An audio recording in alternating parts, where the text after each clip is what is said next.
રાજકોટ શહેર કોંગ્રેસના અગ્રણીઓ દ્વારા અનોખો વિરોધ કરાયો। તૂટેલા પુલની વચ્ચે બેસી કોંગ્રેસના અગ્રણીઓ દ્વારા વિરોધ। તૂટેલા પુલની વચ્ચે બેસી કોંગ્રેસના અગ્રણીઓનું ધરણા પ્રદર્શન। બેડીપરાને જોડતો બેઠેલા પુલની સ્થિતિ દયનીય થતા વિરોધ।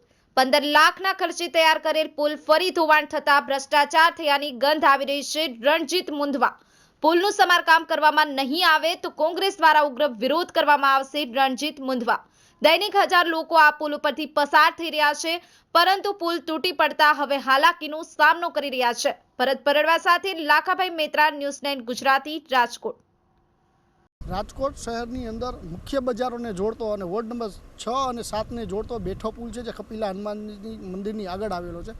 ત્યાં હજારો લોકોનું અવન જવન થઈ રહ્યું છે વાહન જે બેઠા પુલ નીચેથી। આપણે જોઈ છીએ કે રામનાથપરાનો એક પુલ છે, એક પુલ ચંપકલાલ હોરા પુલ છે, એની વચ્ચે બેઠો પુલ જે આવેલો છે ઘણા સમયથી, એટલે કે પહેલા વરસાદની અંદર જ ભ્રષ્ટાચારના પોપડા ઉખડી ગયા છે। જ્યારે બે વર્ષ પહેલાં જ્યારે આ પુલ તૂટ્યો હતો ત્યારે અનેકવાર રજૂઆત કરવા છતાં પણ આ કોર્પોરેશનના નિર્ભર તંત્રના કાને અવાજ નહોતો પહોંચ્યો। ત્યારે નદીમાં બેસીને ધરણા કરવા પડ્યા હતા। આજે એ જ પરિસ્થિતિ ઊભી રહી છે। છેલ્લા 6 મહિનાથી આ પુલ બંધ છે।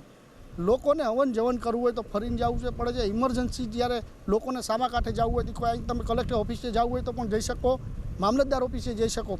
આવા જે અગત્યના વિસ્તાર છે એ પુલ તૂટેલો છે, અહીંયા કોઈ ધ્યાન દેવામાં આવતું નથી। ત્યારે આજે કોંગ્રેસના આગેવાનો અને કોર્પોરેટર કોમલબેન ભારાઈ અને ઓબીસીના પ્રમુખ એવા ભાઈ શ્રી હાર્દિકભાઈ પરમારની આગેવાનીની અંદર આજે પણ ફરી અમારે ધરણા કરવાની ફરજ પડી છે। લોકો માટે નદીની અંદર બેસી અને ધરણા કરવા પડ્યા છે। આ પરિસ્થિતિની અંદર કોર્પોરેશનના અધિકારીઓને અહીંથી સંદેશ આપી છે કે જો તમારે કામ ન કરવું હોય તો તમે કહી દો। અમે આવનારા દિવસોમાં હજી તો નદીની અંદર બેસીને ધરણા કર્યા છે।